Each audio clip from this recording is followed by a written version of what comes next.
Thanks for coming over to me. Do you like what you see? Ooh. Yo, Sunshines, thanks so much for the raid. Appreciate that.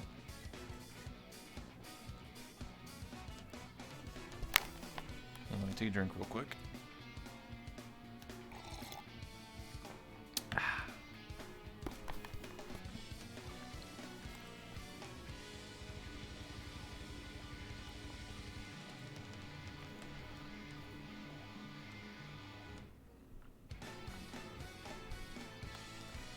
Welcome to my talk show. I'm your host, That One Rebel, here back again for another interview of my talk show, Late Night with Rebel. We have a special guest coming on very shortly, Criken. Just want to remind everyone in the chat, if you have any questions for Criken and I, please use the command questions with an S in my chat, my Twitch chat. Basically what it does is it gives you a Google form, and then basically you click that form, you type in your username, you type in your question, and then about like 30, 40 minutes, we'll start taking questions from this form. The reason why I do this rather than just looking at my Twitch chat is because, the chat goes fast. You get some questions mixed up, you lose them. So using a Google form is the best way of not losing them and having things in an orderly way. But anyway, hopefully you guys enjoyed this show. Without further ado, let me introduce my guest coming from behind the curtains, Criken. Hey, it's Ricky time. Hey. That's the thing I say. That's my thing. It's Ricky time. Yeah. Hey, what's up? What's up? Hey, good to be here. Nice to see you. Mm-hmm. Mind if I drink? Oh, that's my microphone. Nah, no worries, man. That's your drink, man. Gonna have it back. All right. I don't got leg trackies. That's is fine. This better or is this better? Test the camera, dead guy. Let's see. Zoom in on him. Which one do we like? We want in chair or above chair? 2 modes. It's whatever you want. We'll work with we'll work with you. We switch the angles based on what you're doing. Big belly. You like what you see? Absolutely. Absolutely. Yeah, I love getting the laughs. So welcome, man. Here you are. Finally at last. Here I am. Yeah, here you are. So. Would you like me to do this interview as Ricky or as Criken? Because I got 2 modes. I would say just be yourself. I mean, you don't need to role play. This is not canon, True. It's hard though once you start the voice, getting out of the voice, True. You ever been like that? Of course. Yeah. It wasn't a joke. It's a disease. Oh, like my TWS disease? Role playing is a disease. Oh yeah. I mean, more metaphorically speaking, but I'm sorry to hear that. Oh yeah, thick waifu syndrome. Very serious disease. Yeah. It's a lifestyle. All right, here I am. All right, what's up? So anyway, 5 minutes with Criken before Ricky takes back over. All right, Criken. So I guess the first thing that we'll discuss is that, well, actually, you played VR Chat like 3 years ago. I don't think a lot of people realized that or knew that. That's true. I played VR Chat when it first came out back in like the beta days. It was an interesting time. It was a time of Knuckles roaming freely. Yes. Yeah. It came and went, but it was very exciting while it lasted. And then I hibernated in the land of the living for I don't know, 4 years or 5 years, however long it's been. And then I just recently came back because of Callus Row. As of whenever that started. 16 weeks ago. Oh, like summer. There you go. Oh, yeah. I mean, that's when it officially started, but I guess you could say last summer, yeah. Yeah. Mm. So, it's been cool. It's changed a lot. Not that much, It's like the technology has gotten better, but the degeneracy has pretty much stayed the same. If anything, it's been only enabled. Oh, of course. Yeah, it's gotten a lot worse, man. I'm going to be honest with you here, man. I've seen some things 3 years ago, and I was like, oh. Nowadays, I see even worse things. I'm like, oh, wow, that's, whew. Yeah. What's next? I know. My reaction too, crowd. That's here. Yeah, exactly. It's COVID,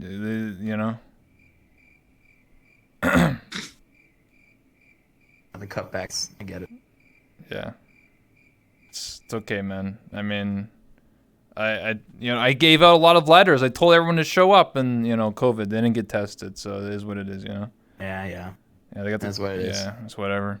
Anyway, so Callus Row. So how did you get introduced to it? You was just arcade them? Did like somebody else be like, "Hey, Criken, let's go! Come on, you want to be a part of this?"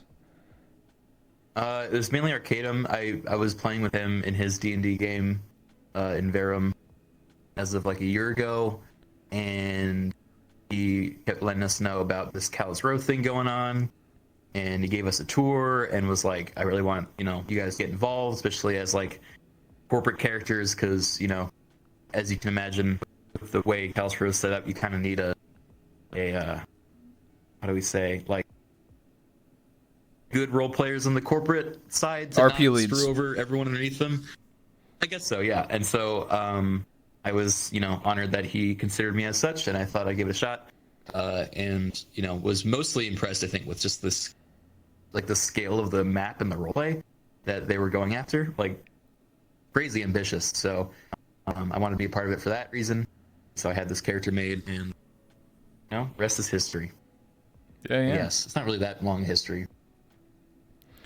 No, I think when you were first introduced to Callus Row, and you're walking through like the 4 maps, or I guess like 3 or 2, whatever you saw at the time, were you like blown away? Because like at the time, like Callus Row is arguably the largest, most ambitious project that at least I'm aware of. There are like other role plays like Ascension Academy, which is run by like Chips and stuff like that, which is more like Hogwartsy, but like it's it's pretty large too, but not like on the scale that we have, where it's 4 maps like working simultaneously at the same time. Yeah, no, I think that's what blew me away for sure, was just the scale of all of the original assets that were created for it, and the idea of persistent characters across 4 different maps that were connected loosely through DM plot lines, but otherwise was all organic roleplay. I'd never seen anything like that before, and I think VR Chat's one of the only places you could really achieve something like that. So it was, a worthy experiment, I think, the time investment, and I think that's what really got me interested to begin with.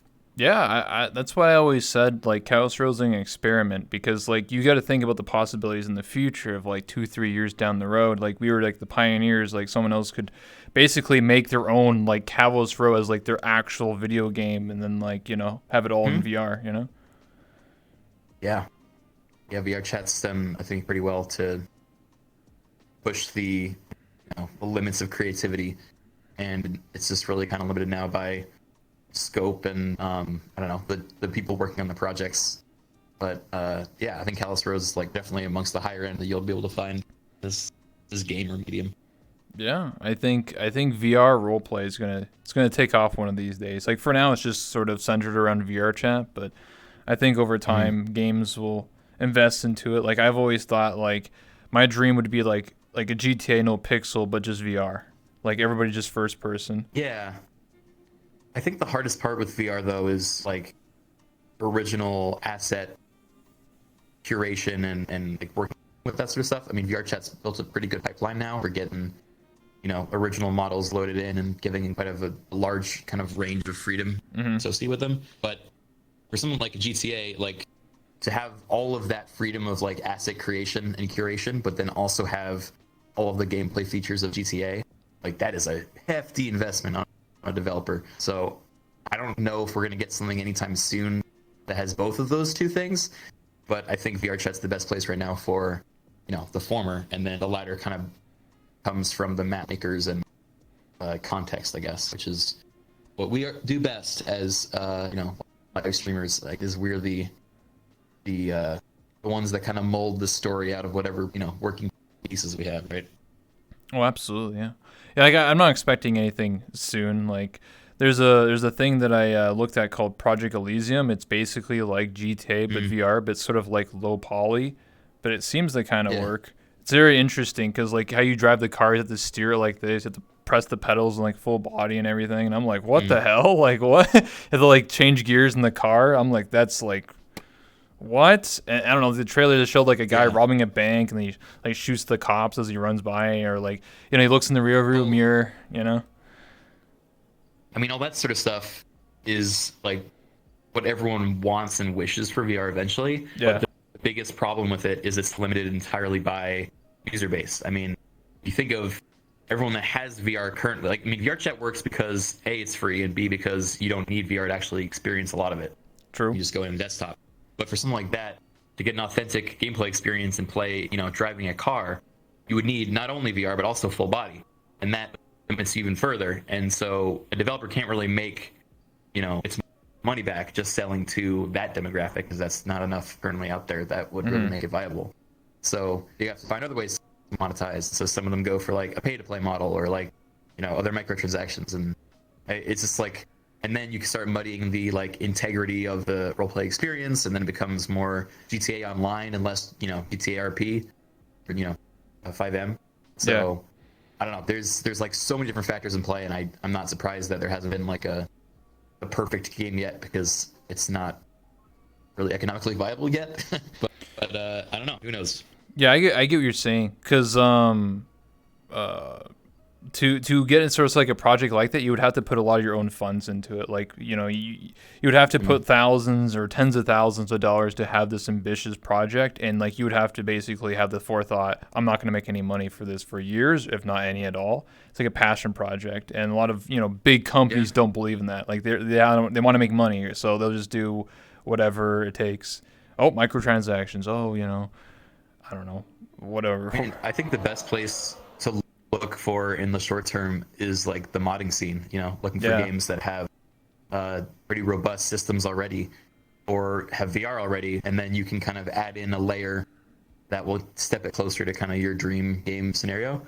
Minecraft is a perfect example of a game that has thrived over years and somehow is always relevant, mainly because I think it's got a constantly resurging modding scene, and its like gameplay loop is so solid that like you come back to it.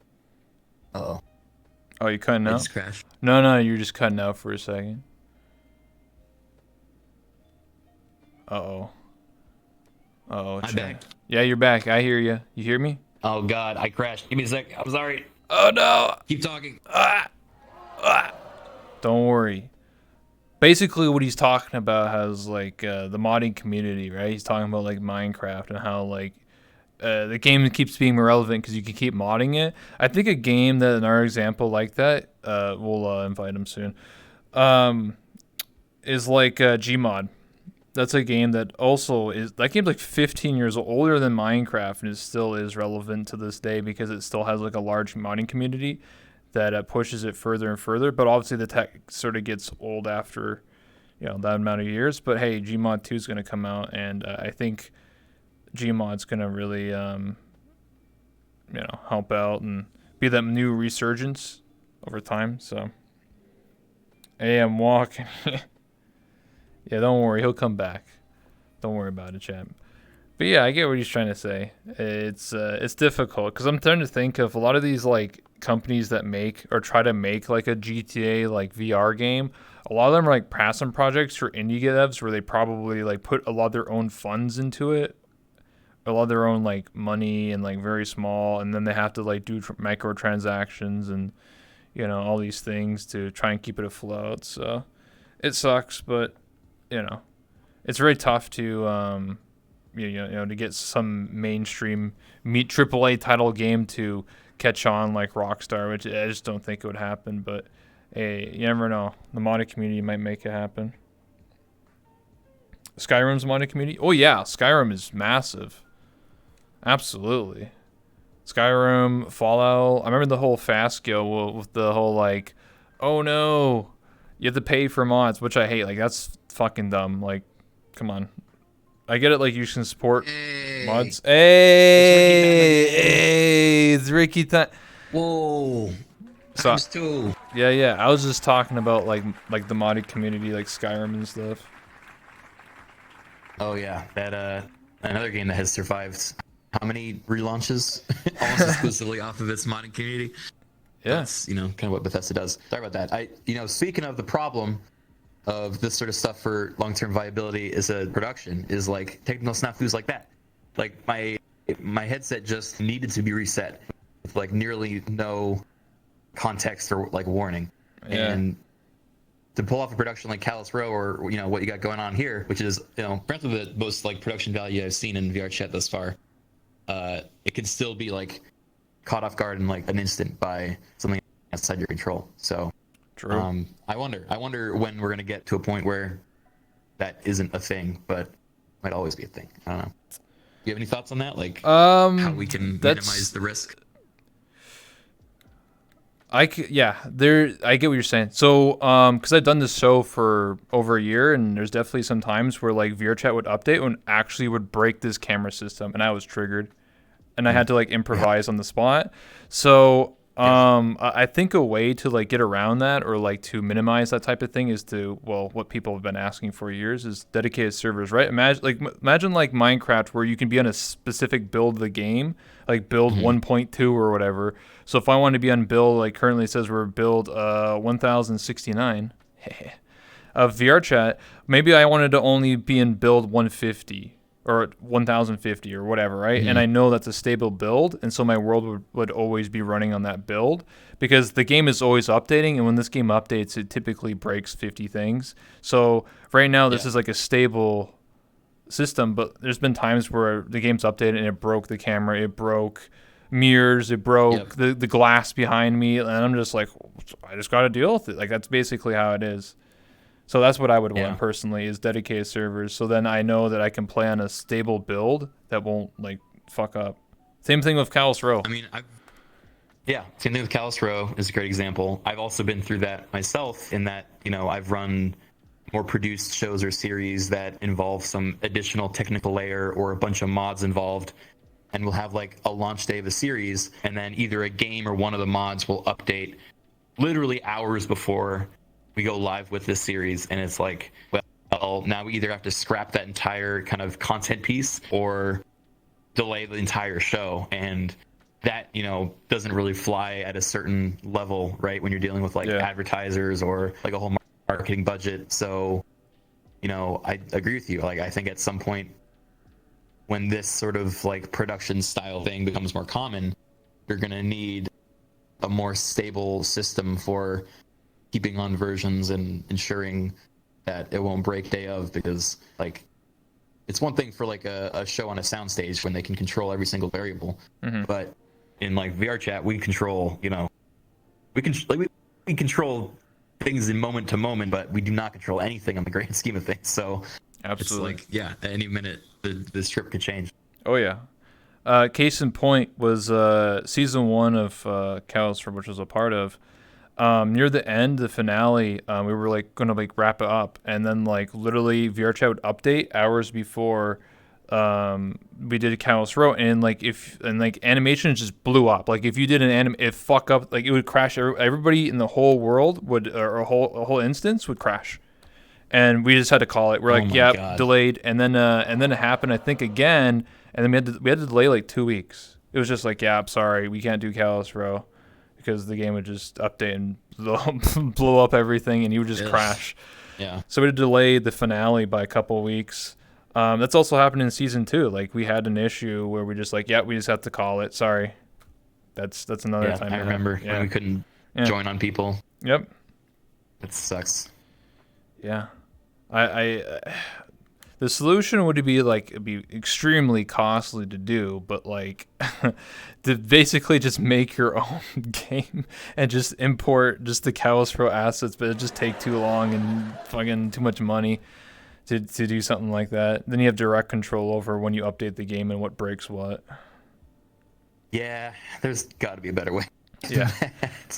I mean, ideally you're in contact with the devs of VRChat and you can like coordinate updates, but I'm sure they've got 1,000 other things like Callus Row. Well, not that many, I guess, but they've got other concerns other than Callus Row, and so they can't like hold their their pipeline accordingly. But who knows?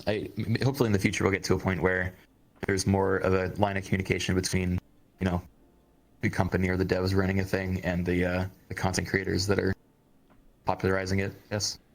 Yeah. There is technically like one way, like you can stay on an old build of the game. Like I remember doing that because I've talked to the devs, like coordinating that across all the players. That's tough to get 100 or 120 people to all like opt in on a beta and then be Yeah. like, we're playing on this beta version, and then people are like, what? And people don't pay attention, and 50 people do it, and 50 don't. But that is Yeah. one way, but I don't think we've ever done that for Cal's Row, because coordinating 100 people. But if we really had to, I guess we would have to if the game was just truly busted. Yeah. Yeah. What you gonna do? Yeah. Oh no, Ricky's back. I told you it was only a matter of time. Yeah. I just wish we had dedicated, because then like you could make a persistent server where it's just like I want to be in this certain build of game and that's it, and then I update it when I feel like it. I don't have to update the whole game. Yeah, I mean Minecraft's got that, and it's allowed for mods that are like 30 times the scale of most other games, because they know that when they wake up tomorrow, it's not going to be a different version of the game that they come back to. Like they'll have the same one that they can keep tweaking. I guess same with Skyrim to some extent. I don't know. Skyrim's kind of weird because they made the definitive edition. Yeah. And was like, fuck all you guys on the original path. Like, here's the new one. Got to remake your mods for this. And yeah, that was kind of messy. There's a lot of games, like even Gary's mod, like literally it's a modding game that the game's 15 years old and still is relevant because it's a modded community where it just adds mods and game modes. User created content or user generated content. UGC. Yeah, that's where it's at. Yeah, exactly. Gmod 2's coming out, by the way. Did you know that? Is it with Source 2? Yes. That yes, it is. Same with made Half-Life Alyx. So if you played or seen that game, it's gonna be running on the same engine. Oh, wow. Yeah, that might be what you're describing, man. That might be the VR powered, like very like GTA 5-esque, game system. You can definitely mod like imagine like Dark RP, but in VR with like an incredible amount of physical awareness. That would be wild. Also, gravity guns in VR, that actually sounds awful. I don't know how that's gonna work. You can in Gmod right now, you can actually mod VR into it right now. A 15-year-old game you can actually port, but it's kind of janky. I've seen like YouTube videos. Sure. It's like fucking janky as hell, but like people play with the physics gun, they're like, woo! It looks really whack though. But it kind of works. But I think Source 2 will really push it to its limit. Sorry, my phone's fucking bullshit. Yeah, I remember when they were hyping up Source 2 because it would mean like a new Left 4 Dead game and like the new, Portal and like everything else. But we've only gotten really Half-Life Alyx so far, which I haven't played yet, so I was waiting to get a new setup. But I think I should at some point soon now. Oh, a new computer? I got a new computer, but I want to get the next GR thing, like body tracking. Does Alex support body tracking? No. I don't know if that's a thing. It's only half body. No, it's just when you play Half-Life Alyx, you're really just a pair of hands. Oh, really? Okay. Yeah, I'm not even. Yeah. It's really weird because it's like the VR game of the year, but you're just a pair of hands. But if you play something like Boneworks, which was not as large company, you literally play as an entire character, just like VRChat. It doesn't have full body, I don't think, of Boneworks, but you actually look down and see yourself. So I don't know why Half-Life Alyx didn't do that. I wonder. I don't know. There's a whole transhumanist element to VR when you inhabit someone else's body and then look down and see that body and then I don't know. I mean I went to there are a couple classes I took in college where about this kind of element, and I remember writing papers about it, so I might get too in my head here, but I don't know. I think there's something fascinating about VR for the potential for playing and inhabiting a different, walking literally in someone else's shoes. Yeah. And so I feel like some companies embrace that more than others.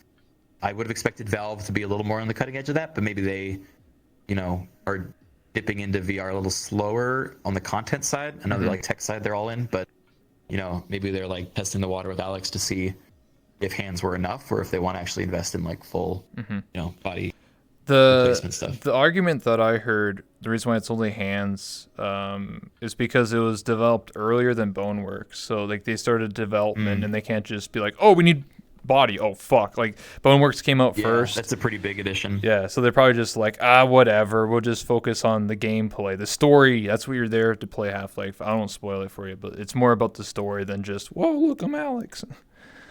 Yeah. Makes sense. I mean, that's what we're gonna have. I'm assuming Gary's mod is gonna have full body, because why wouldn't it? So I think, theoretically. yeah, I would say I think Gary's Mod 2 will obviously have the support for it, but I think it'll be desktop first, and then sort of like, maybe have a shared space where it will, like, because VR chat is like primarily VR, but it does have desktop elements. So I think Gmod 2 will be the similar concept, where I think the desktop will be a little more favorable because not everyone, their mom owns VR, but it'll definitely work. Like, I guarantee you, because if it works on Half-Life Alyx, it'll be able to function. Oh, you know what I did? I forgot. Like 8 years ago, maybe. I played Gmod 1 with my buddies, and they had a Connect. Yep. And they're actually able to track all their body movement via their Connect. Yes. And so they could just play a character in Gmod and, like, move around as if they were like in full body in VR. And that was so much fun. I mean, the interaction with the world was like a little wonky, and you're of course locked to just one play space. Yep. But yeah, we had a lot of fun, throwing props at this guy and seeing if we can knock him away and stuff like that. So, I miss, Connect honestly had so much cool stuff going for it. It just kind of came out really early, or like way ahead of its time, and then there was like no developer pipeline or game system that really, I think, made it viable. Yes. But, as a technical like little, project and like little experiment, it was really cool to mess with. You can actually use the Kinect in VR chat. I did at one point. Yeah, or like what sort of tracking? Body tracking or? So I would have like actual VR like I do. I have full body. I just have it turned off right now because you can't see my legs anyway. But I would have it just track my hip below. It would work, but the problem is, like, if I turn around like this in real life, it would just lose tracking. My fucking body just flies off. So it's only front facing. But it was decent. Like, it's, for what it's worth, like old technology, it was decent enough. Like, you'd actually move your legs and, do stuff like that. But like the moment I would look at someone with like Vive trackers, I'm like, holy fuck, I'm missing. I need to just buy that. But I mean, if you're on a budget, Kinect is fine.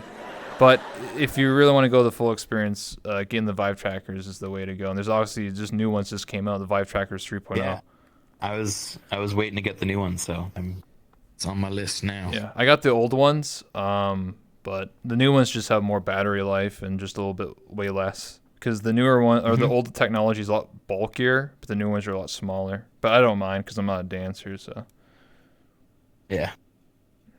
Oh man, that's the other crazy thing about VR chat that's changed since I first played it, is like the amount of people using full body, because that wasn't really a thing when VR chat first came out. Or it was, but it was like very niche, really novel. Like, yeah, anyone that had it was like, whoa, how cool are you? But like, but now it's like more commonplace. But you also got all these dancers that have used this as their new kind of medium of expression, which I think is fantastic. Like, it's totally changed, in my mind, how you can like run yourself as a brand or an artist. Like, I don't think, as a dancer, you previously would have to go out and like audition places and then maybe like be, a backup dancer for an artist, or like, very kind of limited and niche.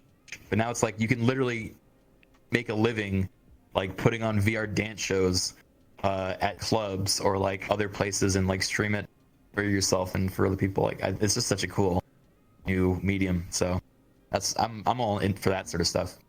Oh, absolutely, yeah. I remember it. I played around the same time you did, and very few people had full body. Like, it was like you're like a god. You're just like, what the fuck? You're moving your legs, and like, people were just like, dude, what? I thought VR was cool. Now they're fucking moving their fingers and legs and stuff like that. And I feel like it's a lot of body language. Like, there's I don't know any other community that has mutes in it, right? Like such a high population of mutes, and like almost every mute I know has full body, and they use it to its full extent. And a lot of body language. Like, you can just read, you can understand them just by looking at them, just by reading their body language. Totally, yeah. I think especially during the whole COVID time, having VR chat as a place to go and still get that social fill, usually for like the extroverts that lost bars and clubs and all that sort of fun stuff. You can now go on VR chat and like have a conversation with someone and feel like you're there, or go somewhere super loud and dance and feel like you're there. So Yeah, I wouldn't say I'm like quite an extrovert. I'm probably like somewhere in the middle, but I definitely get some of my energy refilled from that stuff. And without having that for the last year, it's been tough. So I think in the last few months since Cal's Row, it's been a huge breath of fresh air to have like a couple hours a week where I can just go on and like talk with people and feel like I'm in a room with them. Yeah. You ever gotten drunk in VR? Oh, more often than not. I'd say. Okay, I'm either drunk in okay. VR or high in VR or something. Okay, so you know about you drink a bunch and then like you don't feel it and then you take off your headset and you're just like, holy fuck, you're just like, what the hell just happened? Get hit by a truck. It's because depth perception wise, it's crazy because like this screen is so close to your face that you don't really recognize the movement kind of delay because it's all so immediate. But then you take it off and you're like, whoa, okay, I'm now seeing distance and seeing trails. Yeah, same thing with like when you get high in VR. I don't know. I'm California, so obviously it's fine. I live in Canada. Like, It's legal everywhere. Dab, go ahead. hell yeah. It's super surreal there because I think that's when your brain can start playing tricks on you and like what's real and not. And like, having an extended eye contact with someone, I like feel the same anxiety that I would feel like doing that in person. Like I'm able to read into that more than in VR than I could previously. And then, that just like opens up a whole new like the whole phantom sense thing. I don't know where you fall in that belief system or, having done it, but my man Lawman is a big believer, so I've talked with him about it at length. About like the whole concept of being touched and like feeling that sensation on your skin. So okay, my phantom sense is very limited in terms of like it only affects me like on my head or on my face, and that's the most common that most people have. So like if you were to be like head pet or like you're looking at like the perfect example is if you're in front of a mirror and then someone's doing this like brushing your hair and then you'll feel sort of like if to me it feels like ASMR. If you ever had ASMR tingles, like you're listening to somebody like on those mics and you get those tingles in the back of your scalp, that's what it feels like to me. So I have very weak phantom sense. But do I believe in it? Yes, I think it depends on like your immersion and there's an old experiment that people used to do where what's the experiment called? Very much they put like a rubber hand and then they have the other hand like this and then the guy will like take a brush and like do this. That was an experiment like 10 years ago before VR was even a concept, and like 9 out of 10 people will feel that. Even if you've never felt that before. And then the guy like takes a hammer and just smacks like the fake hand. You're like, oh, what the hell? Yeah. So that's basically what phantom sense is, just on a VR level, because when you look down, you see like, oh, these are my real hands. And maybe you've had this when you first got VR, for the first time playing VR chat. And when you took off the headset, did you ever look at your like real hands? Did they ever feel weird? Good question. I don't know. I don't think I remember that specific feeling. But my first times playing VR chat were like, oh man, I don't think I ever wore like an avatar that was actually close to my actual like physical, but like even this is like very far from how I actually look. No way. Surprised. No way. What? You're not a rat? Holy fuck, dude. But like it's super like, I don't know. It's a very interesting phenomenon to be in a body that's nothing like yours, because in some respects I feel like, especially when role playing, I can like put myself there and it's like I don't even recognize the difference. But the weirdest thing for me actually is like the hand, like the length of the arms of this model is, I want to say, a third of the length of my actual arm. So like when I like fully extend, it's like this is fully extending and my arm is fully bent, like, and then I just keep going, and that is the hardest part. I like go to shake someone's hand in like Callous Row and I'm like right now I am holding your hand, but I'm barely touching the tip right now. So it's like that part screws me up. I'm actually having commissioned a new model that is proportionately like has long as fuck arms, because I'm tired of dealing with this bullshit. Like this is makes me the most uncomfortable. It's because like, I don't know. I mean, this is true for, I guess, for most gamers, but like the whole, I need to stretch a lot more, and I feel like a lot of people that play VR chat probably feel the same way. Or if they use full body, maybe that's their way of getting stretches in. But I definitely feel this like sense of being too like fine. cooped up in like my personal space. Yeah. And so in VR, when playing a character like this, where I literally can't, like, I have to hold my hands close to my body because otherwise it like looks unnatural. Yeah. So I get what you're saying. it's weird. So I don't know how some people do it, where they just live in a totally different body that doesn't share their physical, I guess proportions. I think the average like VR chat player tries to make realistic proportions, even if they're a guy playing a girl or a girl playing a guy. Yeah. The only problem with proportions that you'll find with a lot of models is when you run into MMD models or TDA, that's just the person who made it, so it's just an abbreviation. But pretty much they're like the typical anime girl avatars or guys.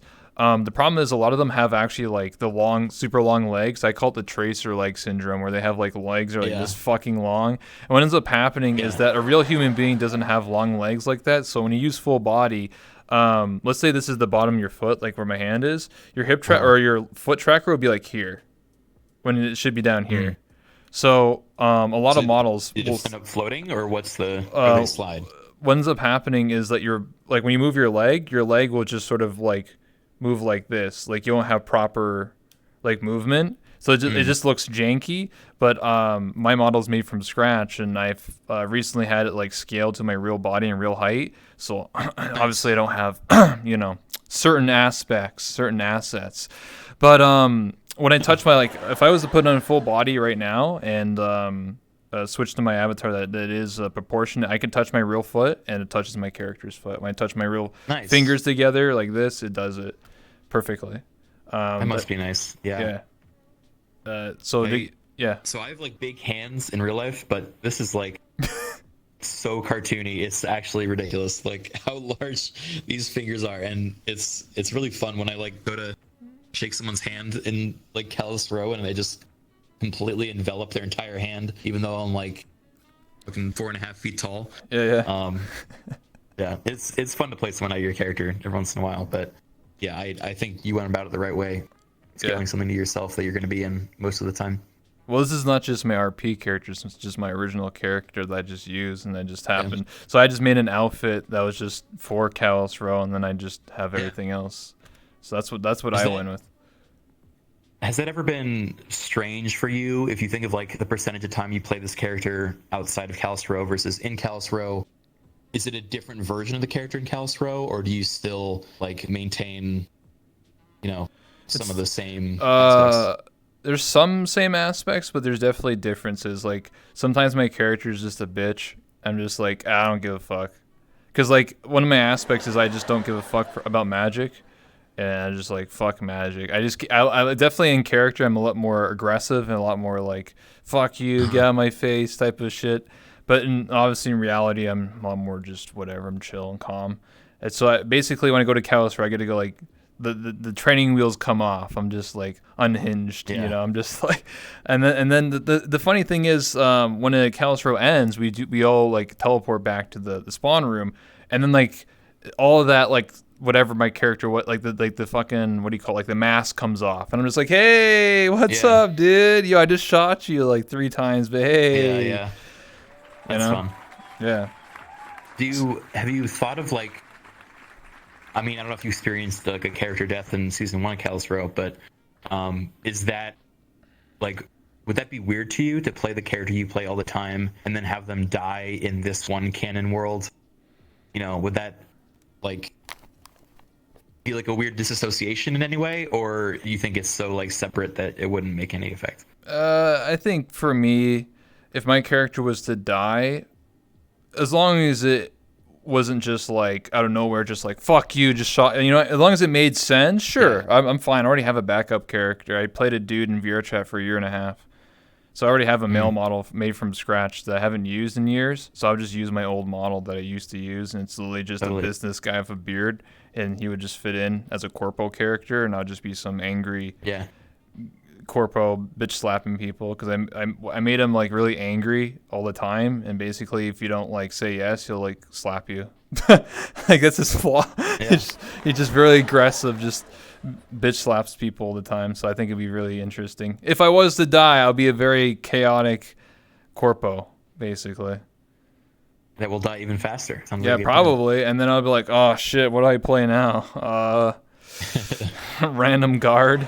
I don't know. Random hoodlum. I don't know. I mean, I've lived this Yeah, long, that's so I think I'm fine. I mean, I, well, that's the other thing about Kalos Row that is like really weird to me, and I don't really know a way around it. But there's the out of character conceit that every single player has invested a significant amount of time and money into making their character a reality, because there's no like quick character creation in VR chat. You can't just like, I mean, you could, but like for the quality that Calibur goes for, you can't just like grab a random generic avatar and just start playing as them.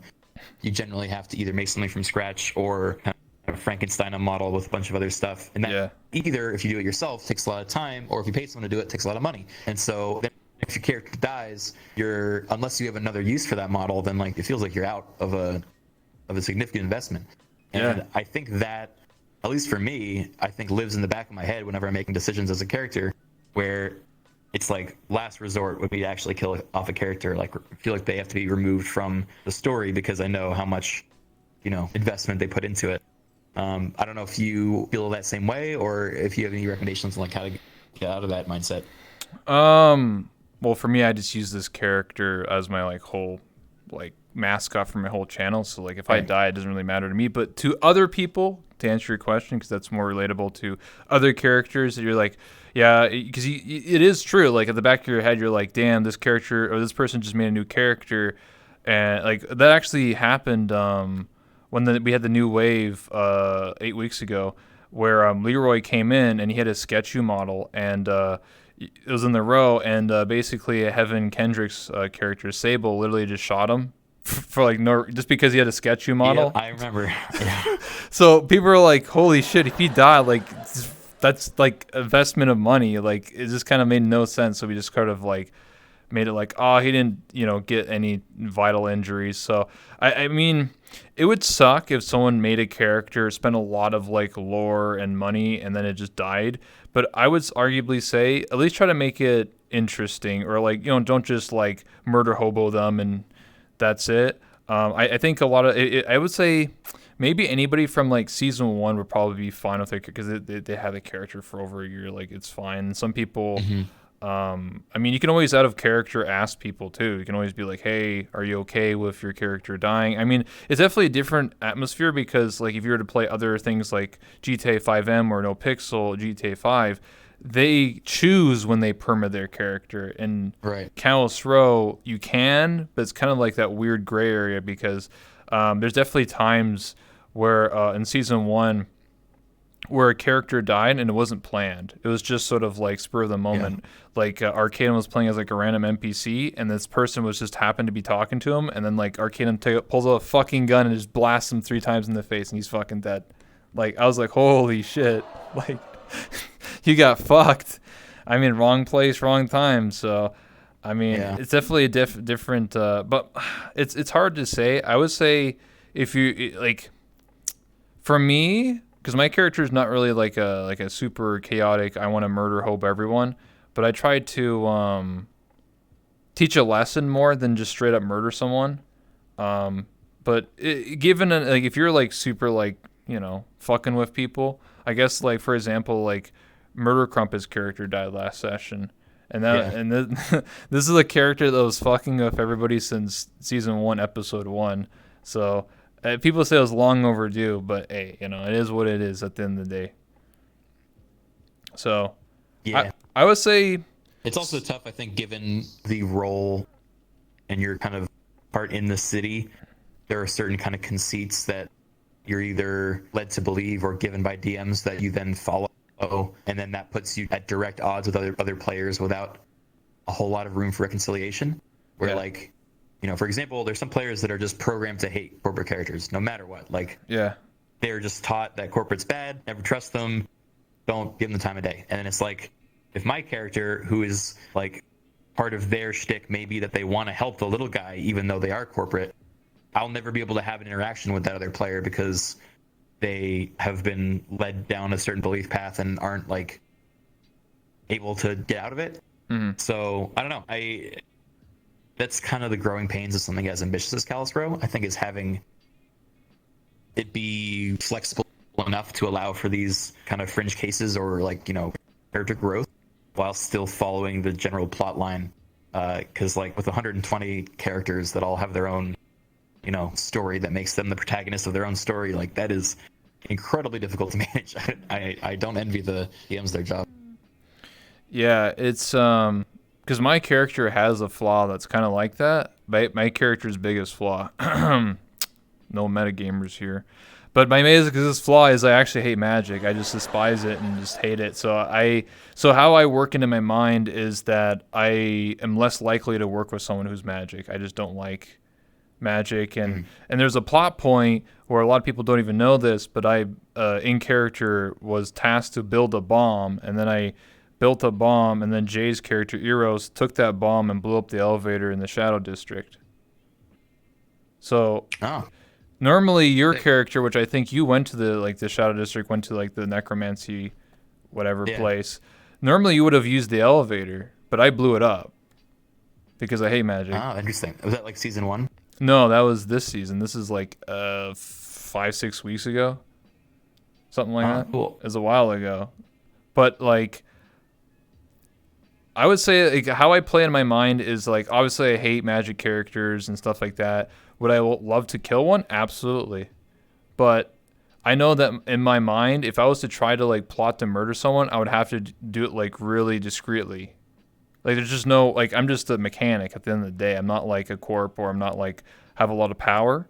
So I have to do it a little more sneaky. So that's why like I blew up the elevator, because all the match people were using the elevator to go up and down to the necromancy layer to do some shit. And I was like, I hate magic, so I want to blow that up and prevent them from doing it. There's also things where like I don't necessarily have to kill someone, but I can just sort of negate things. So I can just be like, yeah, fuck you. Like I could have actually like fixed the elevator or like, you know, done other things for them, but because of my character, I blew it up.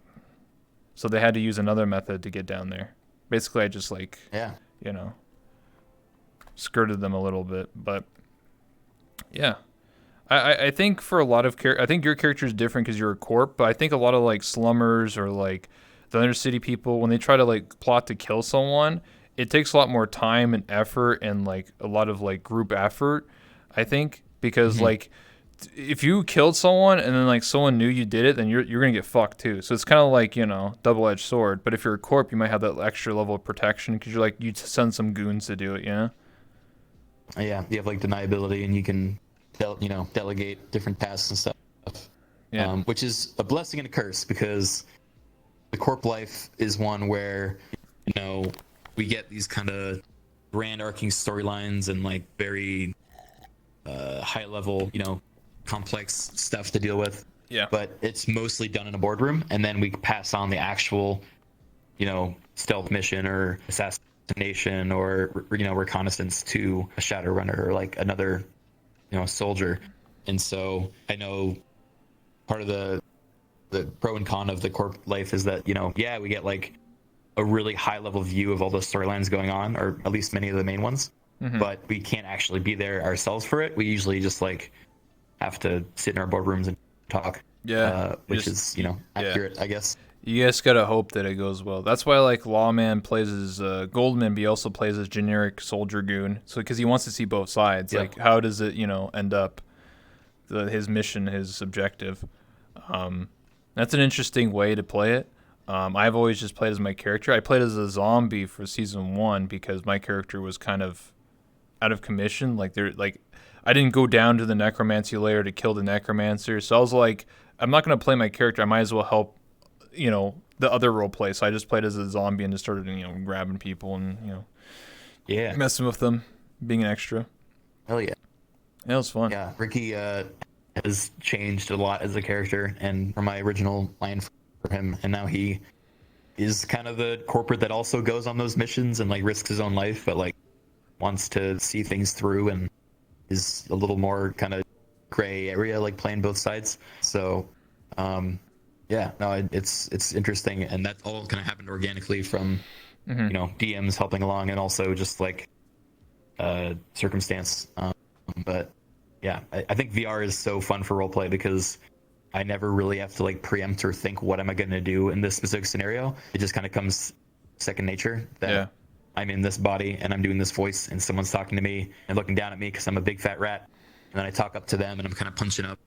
And like that, that kind of organic kind of role play applies to any character. I can like easily just take it to whoever and I don't have to worry about having a dynamic with them. You just kind of know what your character would do at any given time, which is really fun.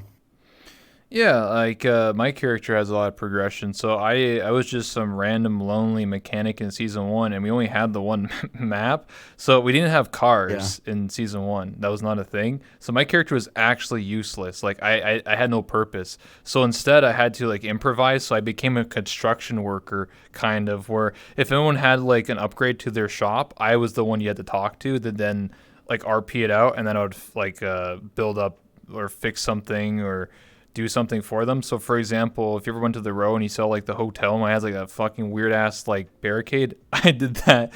Yeah. That was my character. Or the clinic this season, they had like shutters built in. I did that. Like I would basically add like fortifications to people's buildings and stuff like that when I'm not getting business in my cars. But then season 2 happened, and now I actually have cars that I offer to the corpse exclusively, basically, because it seems like the Wastelanders hate a lot of the corpse, at least when I talk to them. So Yeah, it's interesting. I think also everyone was like pre-programmed from season 1 to hate corpse because they were purely an antagonistic force. Yeah. And used just to enact DM wrath pretty much. And now that they're all played by players, there's a little bit more of a nuance to it, and it took some time, I think, for people to open up their minds to that concept and like work with them. But now we have a pretty good working relationship with like different people in different parts of the city, which I think is a lot more realistic. We'll see if it will hold or if we're going to be forced back into the antagonistic role, but we'll find. it was an interesting time in season 1 because literally I sometimes almost every episode, like how it would work is like, because we're all on one map, like basically everyone's involved of like the main plot point. So it's kind of like my character is like, why am I here? Why am I doing this? But pretty much just imagine like 30-40 people in the row, and then like extras would come in as like Mars guards, and then like for whatever reason, someone thought, oh, we should just kill this guard, fuck the corpse, and just kill one guard. And then they couldn't find that guard, so they send in like 12 guards, and then it's a fucking firefight. And that would happen almost every day. Every time we would do a session, it was just corpse extras fighting versus row. So that's why it turned into literally just good versus evil. Row's good people, corpse are evil. So that was like the season 1 meta. And my character was just a mechanic, no combat skills. So I was just like, well, can't RP today. I'm just going to go hide in the grove for 4 hours. That was basically my RP for season 1 for a lot of it. I was just like, why'd you kill that fucking random sentry? Now we just... And then Arkeem's like, ha ha ha, we'll spawn more extras, more guards, kill them. Yeah. It just turned into like Call of Duty or some shit. It was just like, yeah, that doesn't sound too fun. It sounds for my character, not so fun. Some characters who are fighters, they were like, oh hell yeah, let's go, kill them, fight more corpse. Yeah, so. Season 2, it was interesting because when I wrote up my character for season 2, I had to rewrite it up. I basically said like, I hate corpse. I want to create a gang of mechanics, and we're gonna say fuck you to the corpse. That didn't end up happening. I literally work for Suniti, so things change. So yeah, I mean, I never played season 1, so when I made the character sheet for Ricky, I was like, I don't know what a good edge would be or good flaw, so I just made shit up, and then. I think only one flaw and one edge has ever been relevant in like my existing roleplay. So I basically need to just remake it all from scratch because, as of session 1, like one of them, like 2 of them became immediately irrelevant, and I'm like, okay, well that's not in character anymore. I got to change that. Okay, here's a little known fact about Ricky. I have my major edge, which I've literally never used once in character, is. I can make cheese, right? I have cheese, and then when I throw it on the ground somewhere, I'm like, all right, let's say, because originally I was going to be like, fucking trying to recruit restaurants and like other establishments in the city to like, you know, do as I said, otherwise I'll shut them down, sort of thing. So I was like, oh, okay, I'll have cheese where I can like put this, you know, in the restaurant, and then I can press this sound effect, and I would like throw it on the ground, and then you'd hear like little rats scurrying around, and like, you know, it would be like I could now shut you down for like health violations, or I can attack someone with it and like have them swarmed by rats and all that. But I've literally never once used it, and it's definitely not in character for him anymore. So I'm like, I guess I'll make a new major edge.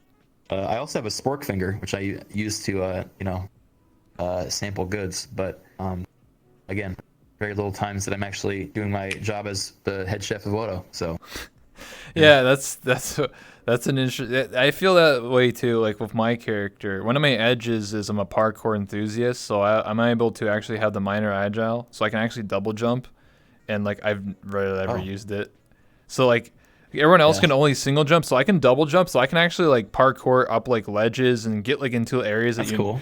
Which is cool, but like I never like used it barely, because like I'm not in danger. I'm not like, you know, I try to like, you know, get involved with like missions, but like they're just like, I don't need a mechanic. I'm like, fuck. Because like I tried to make my character like a mechanic, but all like sort of like a day. So the thing of like during the day I'd be like a mechanic, and then at night, which it's always night in the world, but like imagine if at nighttime I would be like a thief and be like a cat burglar. So my other one was like lockpick doors. So which is a mechanic you can do, but I never really had a reason to do it, like except for once. Because I don't know what is in what people's houses, so I'd have to like actively stalk someone to figure out who lives where.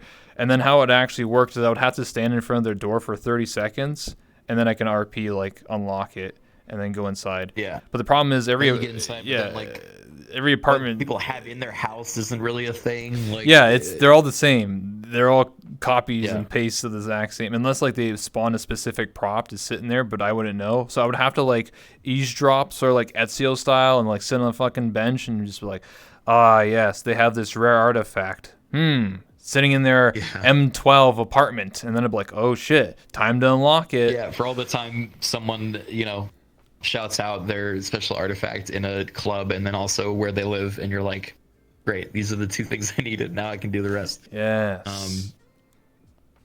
Yeah, man. No, it's been fun.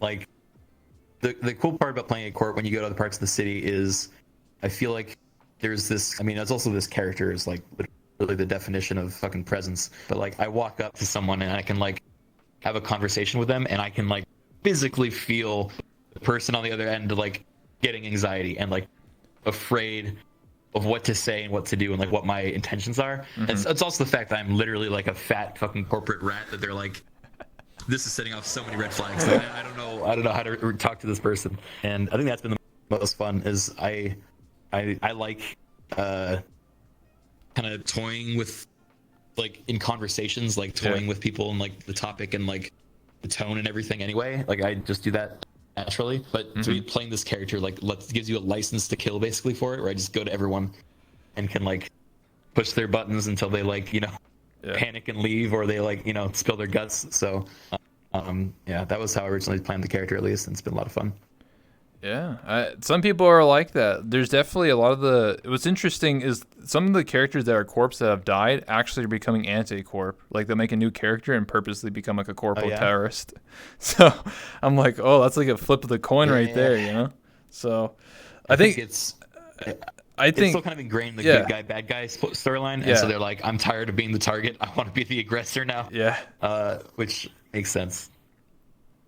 Well, another reason why I think that's happening, especially a lot in the row, is because people keep calling everyone corporal shrimps. Basically, because in season 1, everyone hated corpse, and now in season 2, you have like the brothel, you have like my place, you have like a lot of these restaurants, and just players just simply just give in to the corpse demands. You'd be like, oh yeah, I'll work for you. But I think instead of like just straight up just slumber versus corp, it's more like slumber aligns with a certain corp and then hates on another corp. Sort of like, you know, you align yourself with like one corp, whatever that is, and then you hate on another corp or try to like. I think that's the intention. I think the other interesting factor is that a lot of the overarching kind of DM storyline stuff has involved the corps uniting around bigger threats, Yes. which has kind of undermined that. So there is not a whole lot of Corp v Corp RP at the moment in the Upper City, and I think that's mainly because, like, in the grand scheme of things, you know, it's better to collaborate with the corporation than to like go to war with them. It's just that's bad for business. So like, it's been hard to justify that RP being pushed forward compared to, you know, like, all right, let's both go in on the wasteland and I'll be your, you know, guns and you'll be the tech. And it's like, yeah, that makes more sense than me like trying to do it in secret and then getting ambushed by raiders, you know. So like, that's kind of how it's gone. Yeah, I think I think the reason why, like you said, is just because of like the big overarching like fucking like the whole planet's gonna blow up. So if we hate each other, we'll just all die. So might as well work together to like have a chance of survival rather than killing each other.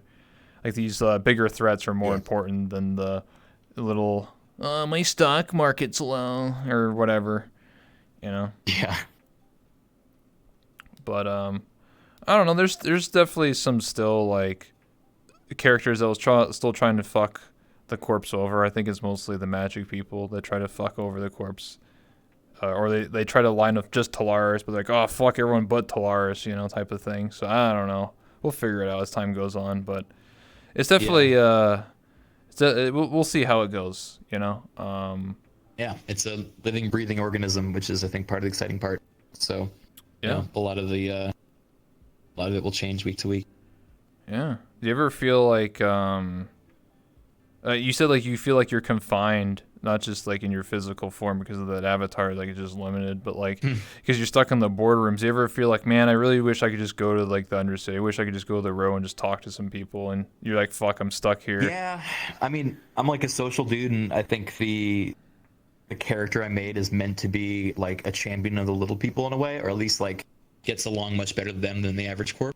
Yeah. So part of my motivation would be to go to the Undercity and like make allies that are specifically loyal to me rather than like a corporation. And that way, you know, he feels like he's got like a, you know, an ace up his sleeve. Yes. And I still feel like I'm able to do that a fair bit because of the way the RP's been heading. But yeah, you know, in a perfect world, I think just being able to be like, yeah, you know what, I feel like going to the Undercity today would be nice.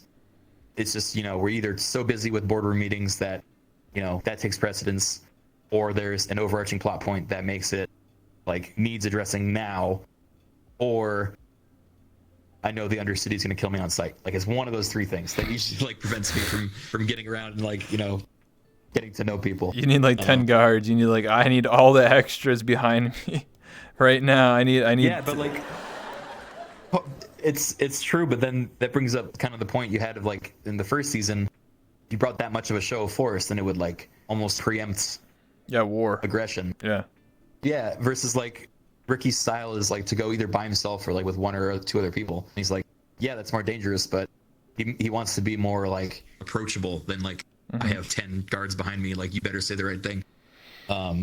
So at the same time, I mean, if he is to die because of, you know, not taking the right precautions, I think that would be an all right way to go out. Yeah. So I think I'm more okay with that than the alternative of like starting a war and dying in the front lines. It's not really his style. Yeah. I mean, my role play is I just sat in the row looking. I'm just trying to make deals with like I try to make deals with the Wastelanders, and the Wastelanders are like, oh, we hate the corpse, or like, oh, we only like certain corpse, or oh, we hate this, and I'm just like, oh man. So like that's why I went up to like the upper city to try and talk to specific corps to be like, hey, you know, I heard you guys are, you know, being nice to the Wastelanders. You just come to me, I'll give you a car, you know. No, you know, whatever. You don't have to worry about that bullshit anymore, you know. Cause yeah, I remember that meeting when you came up to talk with my character, because we were like, we were at the moment in the middle of a kind of a tense negotiation with the Wastelanders, in which like we were gonna have a lot more to do together, and so you coming up was like really suspicious timing of like, what is your actual motivation here? Like, what side are you playing for? And we're like, I don't know about that, Chief, but no, I think I see what you're going for, and I like that you're trying to like interject a a wild card into these relationships between the different. Oh, of course. Well, the reason why is so early on in season 2, I got to be hired by Suniti, and then basically I got to offer my vehicles basically to anyone, but mostly it's just corpse. And I kept hearing stories because I would keep going into the wasteland. They're like, "Oh, these fucking Mars guys, Wodo guys, fucking with their guns out, stealing our cars and shit." And I'm just like, "Huh? Like, what if I don't for the wasteland? So, I live in the row and I have a Suniti connection. What if I just like offer my vehicles to the corpse?" And that's what I started doing. So like Atlantis and Mars and Suniti and all these other corps started slowly realizing they could just go to me, and I just like, yeah, here's the keys, just give me some money, like whatever, I don't really care as long as I get the car back, and that's it. I mean, like, it depends on how you want to play it, right? If you want to like be aggressive and just say fuck the wasteland, just give me your fucking 18-wheeler, so yeah, that's definitely how we started out, and I think we reined it back. Mainly Ricky X is like the de-escalator. Yeah. In almost every conversation. So we almost just like completely opened up fire on the Wastelanders the first time I went down there, and we were about to, and then Ricky had to like, take the humble approach. But no, it's been a fun time. Yeah, there's definitely some interesting moments. Like apparently, my cars were in the big plot point for Mars, rescuing like V and a bunch of synths or something, and I was just like, holy shit. If I wasn't there, fuck, I don't know, the Wastelanders wouldn't have helped you. So I'm sort of like a support character where I'm just like, oh yeah, and I'm also getting another car added, a six-seater, so then you have more dudes. Cool. Yeah, so we'll have to see. I don't know. I just my objective is just to enable RP as much as possible, or like try to prevent conflict, because like I don't want to like go back into. You go down to the wasteland and everyone just kills you, like murder hobos. I just feel like that's kind of lame. Yeah, it's pretty lame. Yeah, and I think it's been pretty good this season to avoid that. I haven't heard of many instances of that. Yeah. But who knows? I think we're hitting. I mean, the main plot's been heating up, so we'll see. Yeah. If there'll be any dramatic change soon. Absolutely. And then when I'm not doing that, I just sort of mess around in the row and spread rumors and. I don't know, just be random. Like, I'm bored, so I sort of just talk to random people and just start making up random rumors about Jimmy. I don't know if you know Jimmy. He works at the bank, and like, it was a joke that Miss Money said that he had a Prawn Hub account and he liked feet. So I would just tell everyone, oh yeah, don't talk to Jimmy, he likes feet. And everyone's just like, what the fuck? Is that Jimothy? Jimothy. Like... Yeah. He's the guy's oh hey, I'm Jimmy. Oh my god. That's a great character. He's like fanboyed over Ricky several times because he loves like Wodo cubes or something, and each time Ricky's been like kind of brushing him off, and then he like met him at a corporate party last session. Yeah. And we had like the best like quintessential awkward party talk where he's like trying to be like, how are you enjoying the party, and like how's business, and like just very general small talk stuff. Mm-hmm. And I just had to be like. I got more important people to talk to. Okay, I'm gonna keep making the rounds, and he's like, "Oh, okay." it was tragic. Poor Jimothy. Yeah, I was supposed to be at that event. I was actually invited, but there was just too many people, so I had to sit in the row. Yeah, it was crazy. I had to sit in the row for the entire 4 hours, and I was just like, "Fuck!" And there's actually people dying. There's no doctors, so I was like, "Holy shit!" I was like, "God damn!" My arms have died. Oh no, you didn't charge him? Nope. Oh, I wasn't gonna charge him. That's okay. And then I forgot. That's okay, man. It's alright. That's alright. I live here now. Yeah.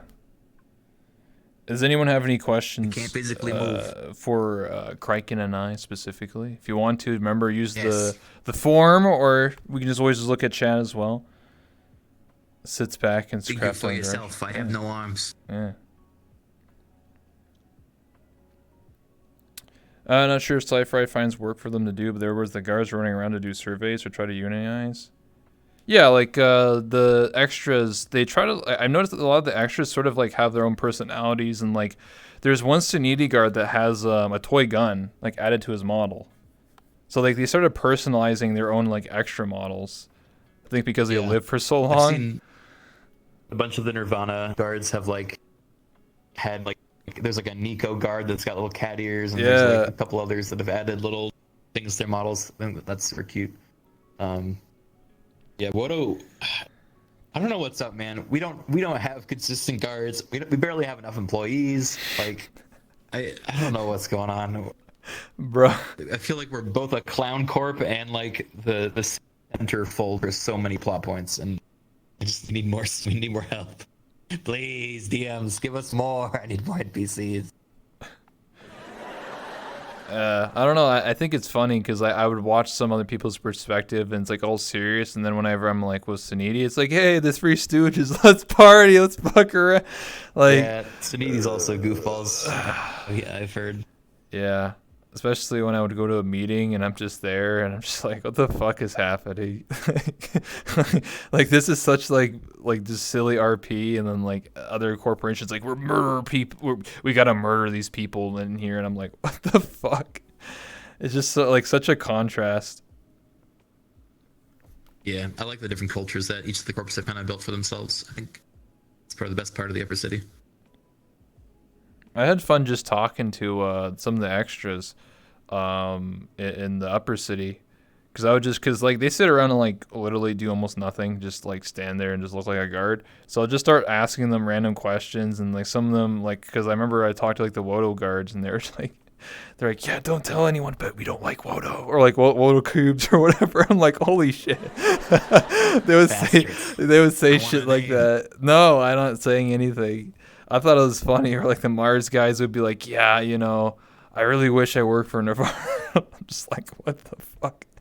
Like, I just think it's funny. And I would say I don't tell anyone. Or like I think I talked to a Wodo guard about like, oh, we should make Wodo spheres or some shit like that. Or like, oh no, we should make cubes that have dice on them. Like, you know, like it's like a 6, 5, 4. So you roll the cube, like a D6. Yeah. And they eat them. I think there was a guard that suggested like photospheres or something to me, and Ricky had like just come out of a really bad meeting and had like a really bad day, and he just like fired that guard on the spot. And then this guard had like a whole arc where they like were like depressed and like moped around a different corpse, and eventually they got hired to be a guard for Mars, I think, and then died immediately that same episode because of a like invading force or something like that. So like, because I fired them, they were on the front lines with the Mars and died. It was tragic. They told me about it in the wrap up kind of, you know, session. Damn, dude. But you know, that's man. life in the row. It's true. That's fucked up, dude. Indirect Hero says, could you see Edward in Cow's Row? Edward. Yeah, he that was my character for Dark Souls. I did a Dark Souls series with my buddies Bebananas and Vadi Vidya years ago. I actually have a model of Edward, but again, my controllers are dead, so you can't actually see it. I gotcha. He is not a very RP conducive character in the fact that he does not yes and very well. He no buts pretty hard. But you know, maybe as like a quick one-off, you know, I could see him as like a fire mage that either burns himself to a crisp or blows up half the city. So that's the only way he'd really go out. I remember you and I talked weeks ago at Thanks, sweetheart, for using your Twitch sub on me. Yo, Tiger thanks. System just subscribed with Twitch Notification. Prime. We were talking at Neko Cabin, for which is the part that Landfear runs, and then you were talking about wanting to be like you wanted to use this avatar as like a VTuber. Did you ever consider like doing that since then? I did a couple of streams as Ricky.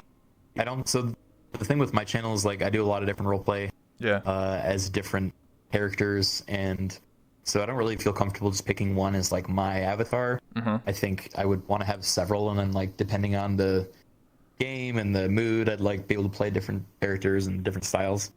But I did Ricky for a couple Warhammer streams, like playing as the Skaven. That was a lot of fun. It's also like it's kind of tough to layer in a VTuber model and character after already having a huge history of streaming as yourself. Yes. I think some of your viewers like have a really hard time wrapping their head around being able to do both, and so they like start freaking out at the idea of you always being a rat. So I had to do it slowly and like a little more kind of hand-holdy than I would have liked, than just being able to kind of creatively, experiment. But I think once I have like one or two other models that I feel comfortable VTubing as, then I think rotating a list of kind of on-screen personalities would be kind of fun. So I still do that.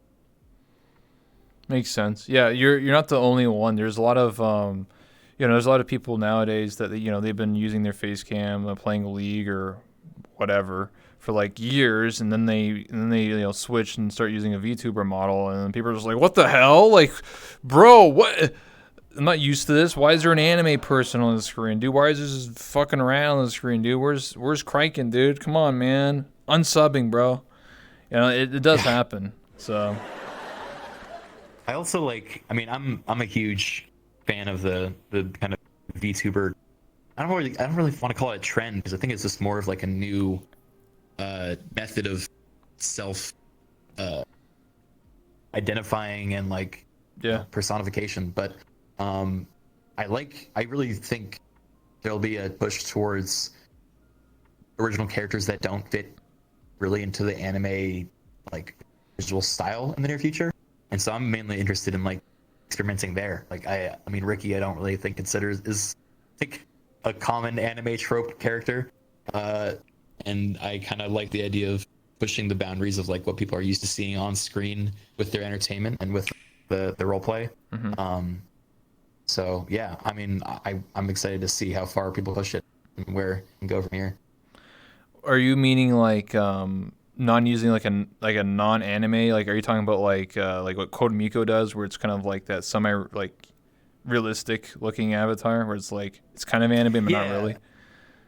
Yeah, I think more like that have, some of them are just like visually stylized via textures and whatever to be in proportions to be like more anime leaning, but then there's some that are like going for more of a realistic or like exaggerated realism kind of feel. Like I think Ricky kind of falls in that. It's like cell shaded, but also has like exaggerated, features. Yeah. And I think there's like others like going more like the horror route, or like the some mixture of all of the above. I think we'll just kind of keep seeing more and more inventive interpretations of characters. I think most people just go anime, but I think it's going to be interesting if you start getting like superheroes. Imagine like you make up your own like comic book superhero and you're just a variety streamer. You're like, haha, I'm super Captain Underpants and fucking I'm playing whatever. I don't know. And it's just like some semi-realistic looking, or like super cartoon instead of anime. That was like my first GTA RP character actually, was a superhero, and it was really fun to kind of like be a vigilante that is trying to help the cops, but they don't want his help. And then the entire interaction is like you chasing down leads that never go anywhere, and then like presenting, like trying to take down criminals, but then you end up just getting charged with assault, and like the whole thing is like very over the top. But yeah, that's a fun trope to take to a lot of games. Oh, absolutely, yeah. We'll have to see what ends up happening in the future. I think some people will go more real. I think a lot of people want to play it safe, so they go anime style. Yeah. There's the big debate a lot of people have, like, oh, would I go 2D or 3D? And that's what a lot of people do. But I'm starting to think that there will be a point where there will be some people experimenting and doing different styles and stuff like that. It's just that it's always kind of like monkey see, monkey do, where like other people are like, okay, what's the trend? Okay, anime. Okay, but like if one person does, the Borderlands cell shading, they're like, oh shit, that looks cool. Okay, I'm gonna do that. So it's like one person has to do it first, and then see how well successful it is. Yeah, that's usually how it goes. You never know. Maybe you'll be the standard. Cool. Maybe you'll make, some sort of cell shaded other character that's, I don't know. Yeah, you never know. Everyone will be rat soon. Rat Join gang. me. Rat gang. Rat gang. Yeah. You never really know what's going to happen. I'm typically just went with what I wanted to do with 3D, but I thought about doing 2D just for desktop, and then 3D when I feel like playing VR games. So yeah, I always feel, oh no, 1D avatars? Yeah, 1D, one dimensional. Maybe one day. Any more questions, chat? Any more? Yeah, Rat Gang. Sketchy Snail is pretty sick. Oh yeah, I like sketchy stuff a lot. The snails and the pill bugs and all that are a great example of a unique style that isn't quite anime. It's kind of like its own thing, but it is still recognizable and like reproducible. So yeah, she's done a great job for that. Yeah, my avatar is Jay Genomu, so Lawman's avatar is the same model creator, Strippin's. Oh, cool. So the interesting thing though is that Strippin's model is made by the same person, but it's a different art style. It's like one of the own that has like a little bit different take on it, which is definitely interesting. It stands out among the rest. So like if you were to like have him next to me, you could definitely tell there's like an art style like difference. You know, it's made literally the same person. I really love the concept or like this kind of development that certain 3D modelers are almost like fashion brands, you know, like depending on who you go to for your model. Literally, you know, oh, you got the J or whatever, and like JJ model. Oh man, you gotta sketch you like man. you know, nice taste. Oh man, I really wish, man, I got a JJ too, man. That's everyone in my chat every so often, like fuck, man.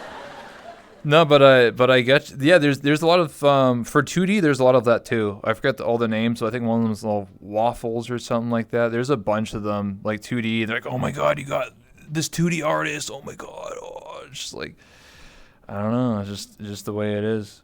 What's your thoughts? It's a cool new world. I didn't really talk about or ask you questions about like you've been going to the Real Gator. How's that your experience been? That's been great. Everyone I met there has been super nice. Is part of the reason I think that I've been dabbling a bit more in VR chat is like finding other creative folks of like a bunch of different walks of life. I'm the kind of guy that like I don't like being surrounded by the same social circle or group for my whole life. Like I feel like you need more exposure to other perspectives and kind of creative styles to be inspired and to like keep growing. So it's been cool to be in this kind of community that's constantly circulating new folks in and out, and like it feels really you know, just kind of creative. So yeah, I've been enjoying hanging with them on their RP nights and their drinking nights and all that. But yeah, this is kind of VR chat in a nutshell. I feel like is if you can find like a couple of good communities and hang out with them day to day, you'll Absolutely, you know, happy. Does that mean you want to get a mute one day? Oh man,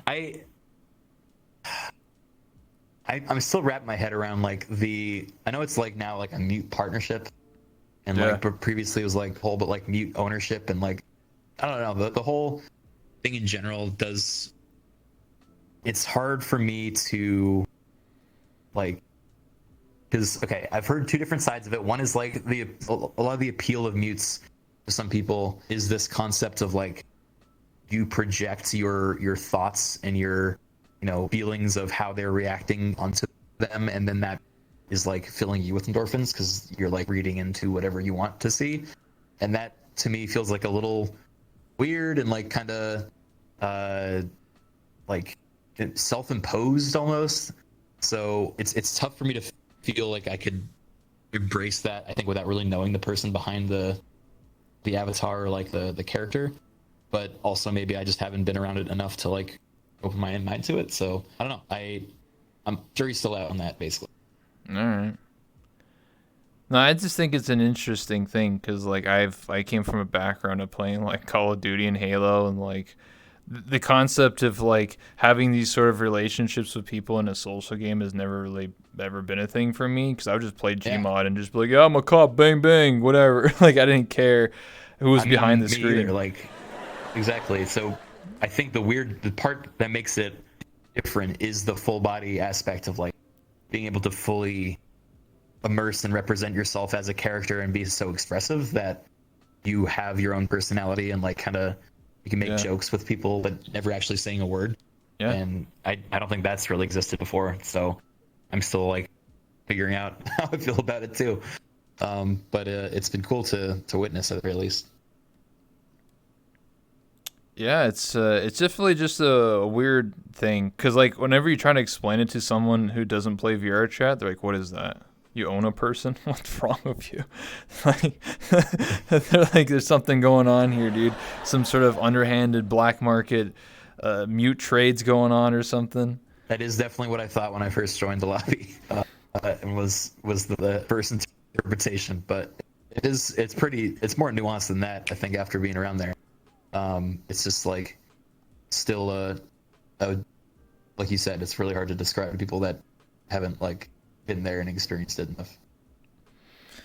I mean, I have a mute partnership, and it's not even someone from that lobby. It's just someone I met ages ago. Their name is Pixel, but their name is like all in Japanese, and then like their on their avatar it says Pixel, like their Discord name, and like we hang out every so often, not every day, but like I just sort of hang out and like I don't know, just they help me. Like when I started doing these interviews, they literally actually like helped me run the talk show. I didn't ask them to. They literally just did it on their own volition. And I was just like, oh my God, like, thank you so much.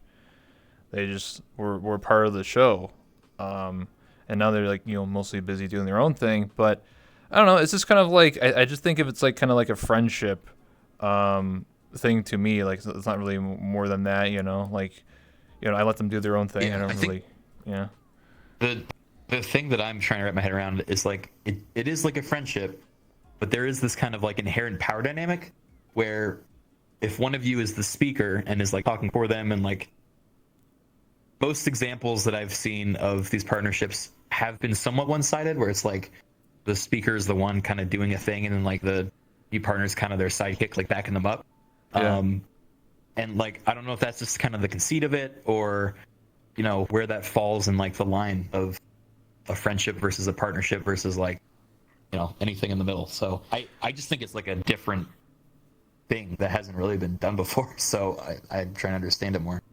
I think it really took off when like Soda Poppin was playing Phasmophobia and then like jokingly was like, "Hey, happy thoughts. Like, what if I just put you in the corner while I'm playing Phasmophobia?" And then like basically he was playing Phasmophobia, but Happy Thoughts she was in VR chat and then would write everyone's name down that was subscribing, and then like live stream fails like what the fuck, like what's going on here, man? There's an anime girl on the screen like writing names, like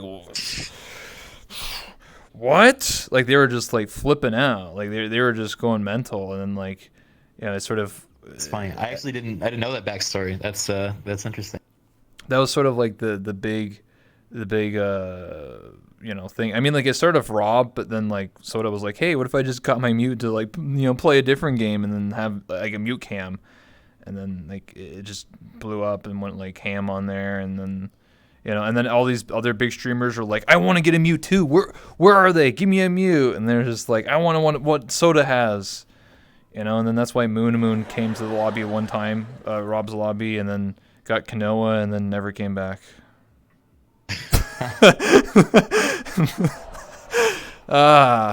Feels bad, man. But hey, shit happens, right? It is what it is. It happens. That was an interesting time.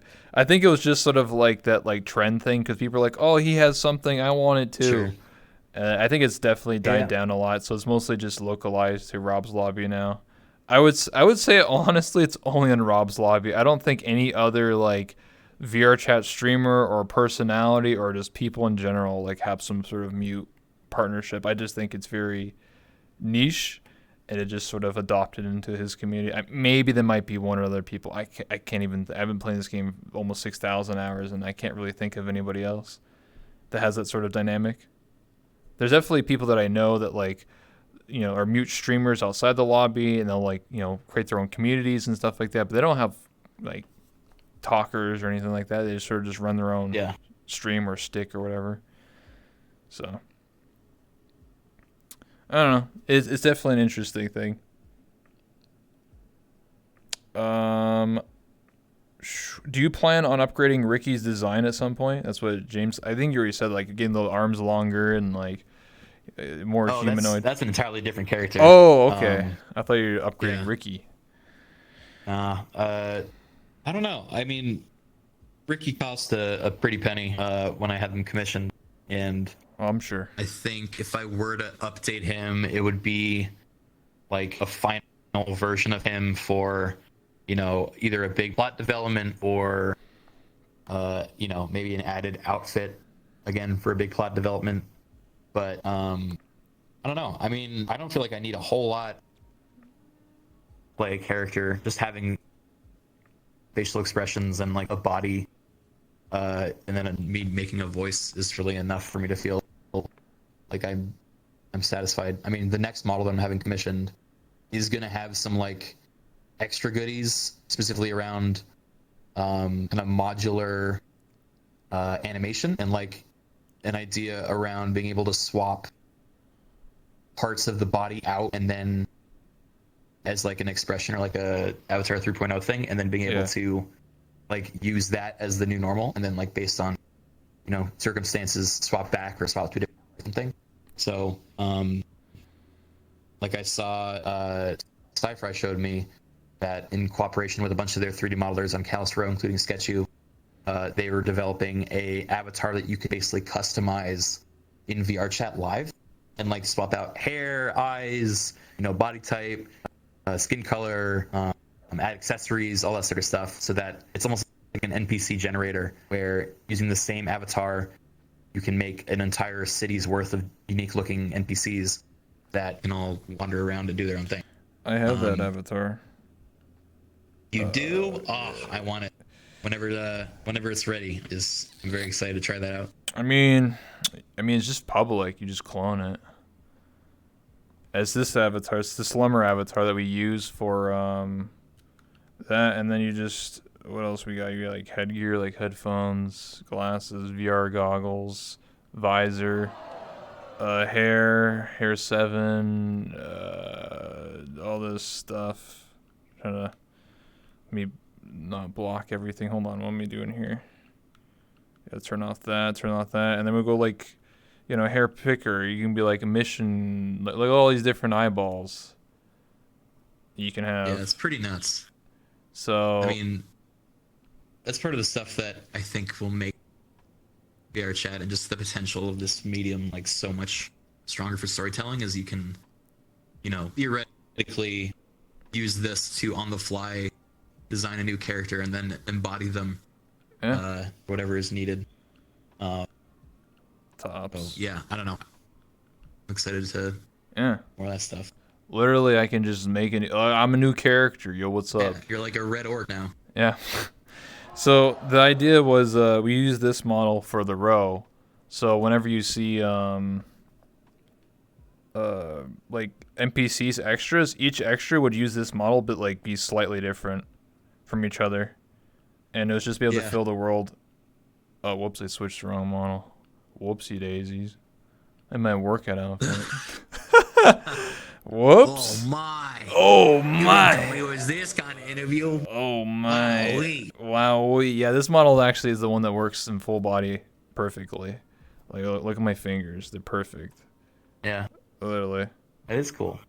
So it's scaled to my real body if I had my full body on. But anyway, the point is, yeah, that avatar is really impressive, what they did with it. And then you can just like make like literally like 50 versions of the model, and it's really, really interesting. I wish more people were into that, be able to customize avatars on the fly like that, especially for roleplay. I think that's really enabling, because you could character die and just make a new one, and you just, as an extra or whatever. Yeah. I'm big time into that stuff. Yeah. We'll see more of it. Yeah, there's definitely we'll be wrapping up soon, but there's definitely some people that have something similar concept, but it's mostly just outfits. Like if I really wanted to, I can have all 8 of my outfits on one avatar and have all the like different hairstyles attached. But it would take a lot of time and then like fitting, and I've got my base updated over time, so it'd be kind of janky. But my new base is like, it's just, and also if your character wears high heels and another character doesn't, it'll like fuck up the full body, because the foot would be normally here when it's down here, and it gets fucky. So you would have to have an avatar where it's exact same proportions for every single outfit. You cannot That's kind of what I'm doing with the new thing that I'm commissioning, is like it's picking a few variables and then allowing for each iteration to be like a different blend shape that like will morph once you pick that new variable, and then that becomes the new normal. And then you pick another one, and then it'll morph to that one. So you'd be able to like theoretically think like a Mr. Potato Head. But like, you know, yeah. for a VR chat model. So that's kind of the vision I have. We'll see how close to it we get, but it's made some good progress so far. So Would this be something for roleplay or just general use in VR? Probably a mixture. It's an original character. It wasn't really made for an RP world like Kalos Row. It was just kind of a thing that came to me, and it has a bunch of like elements or references to other characters I've made in the past, but not necessarily dependent on them. It can be its own thing. I imagine I'm just gonna like mainly go around in it in VR chat, kind of like you do with like this character. Would be like just my new Chill. normal. Yeah, your chill avatar, you know? Yeah, but it's also not really chill now I think about it. So, you know, we'll see. Maybe I'll come up with a new version of it, but it's it's exciting to me. I don't know. I get motivated by like original characters and like cool headspaces to roleplay from. So even if I'm not role playing, like being in a character that has in my own mind like a whole background and lore means that I feel like I'm more at home in it. Yeah. I don't know. It's kind of like a LARP, I guess. It's like I get your saying. wearing the same. You can like, I don't know. If the whole VR chat is a Renaissance fair, it's like having a character that you have a backstory prepared for in case it's ever relevant, but it doesn't have to be. Just go get a drink. Yeah. I mean, like that's what a lot of people do. I mean, like my character literally has 8 different outfits, and like I'll use like maybe 2 for roleplay. I mean, I can still use them outside of roleplay. It's just like, oh, I have a mechanic outfit. And I treat it like as like it's like a different universe. Where like, well, in this universe, I'm an interviewer. In this universe, I'm a mechanic. In this universe, I'm a bunny girl for absolutely no reason because reasons, or whatever I feel like, or you know, like, you know, you could just make your character have a separate version of it that's like more chill. That isn't like too enticing to people. You know, so don't freak them out. But, you know, it's whatever you want to do. Just have different versions, you know, one version that's more, hey, I just want to chill with the boys, and the version that's like, I want to, I don't know, antagonize or whatever your character is, man, whatever it is, I'm sure you'll figure it out.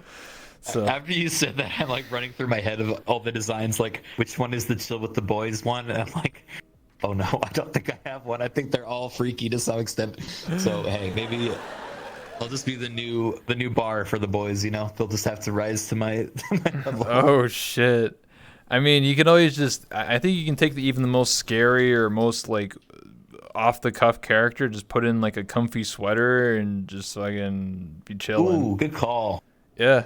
I like that idea. Yeah, just slap a comfy sweater on and it's, like, not a big deal anymore. Yeah, exactly. Okay. Yeah. I'm imagining, like, Freddy Krueger with, like, a sweater on. We could probably do that.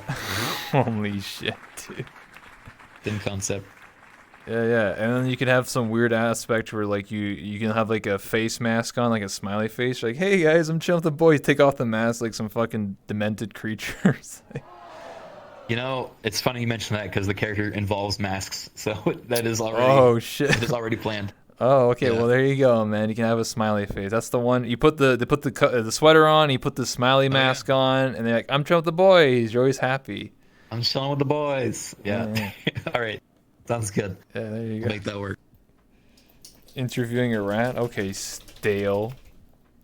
Yeah. What's the problem with rats? Yeah, exactly. What the hell? You bring me here in front of this audience? This is the shit I get? Yeah, man. Fuck you. Is there any other questions you have for me? Because we're about to wrap it up. No. Oh, okay. I'm done here. All right. Lift me out with a crane. My hands stopped working. That wasn't a joke. Get me out of here. Roll me or something. I physically can't leave. Oh, I guess we'll wrap it up, you know, because you're considered stuck. And what I do is I just wrap it up, and then I just take a picture of the guest, and you just stand there. I'll move to you, and then, yeah. Okay. All right. Well, anyway. Here I am. Anyway, chat. Here's Criken, played Ricky from Kalos Row. Yeah. Yeah, there's Ricky. Thanks for having me. Yeah, Rat Jam. Rat Gang, rise I'm the up. big rat that makes all the rules. Whoa. Thanks for having me. I had a great time. Yeah, Rat Jam. Yeah, check him out. Check out Cowls for every Friday night at 9 p.m. EST, which is 8 p.m. CST and 7 Pacific Standard Time, I believe. And yeah, oh no, 6, sorry. And it's a good time, you know. Get to check it out and have a blast, you know. See all the roleplay and stuff like that. It's amazing, you know. You get to see, you know, Criken's character. I think it's interesting that there's so many role players that you'll never see everybody's perspective, and there's just so many plot lines. That's what I love about season 2. Season 1, I felt like every character was literally involved. In like season 2, now it's just like all over the place and the plot lines and murders things. And I'm like, oh, that character died. Like I think what the fuck? it is really cool. So like, let's say you start watching from my stream, and then I interact with another character over and over again. You know, you may then next week decide to tune in for theirs or catch their VOD and be like, oh, I had no idea the full context of that interaction, and like, you know, how tense it was actually because, you know, this character just murdered Ricky's, you know, best friend and didn't want to say it, and then like, you know, that just adds so much layer and richness to the RP. It's almost like that It happened. actually did happen last week, Yeah, by the way. yeah, I know. Yeah. I know. yeah, I heard about that. It's interesting that He's all right. I'll make new friends. It's interesting when you said like my character met your character. I actually didn't know anything about your wasteland shit. So like I just came up there just to offer a thing, and then you're just like, this is super sus, when I actually was just innocent and just talked to people. Yeah, it was just really bad timing. It was like we had just come from a meeting with the wasteland like literally 5 minutes ago, and then there's another person that was like, screw the wasteland, work with me. Oh, you don't know what's going on. I literally don't. I don't know. I don't go up to the upper city. I RP myself that I'm not allowed to go up to the upper city unless I have permission. Yeah, and that's a fair. I think that's a good general rule. It adds to the kind of mystique of it. But in reality, the upper city is just as much of a shit show.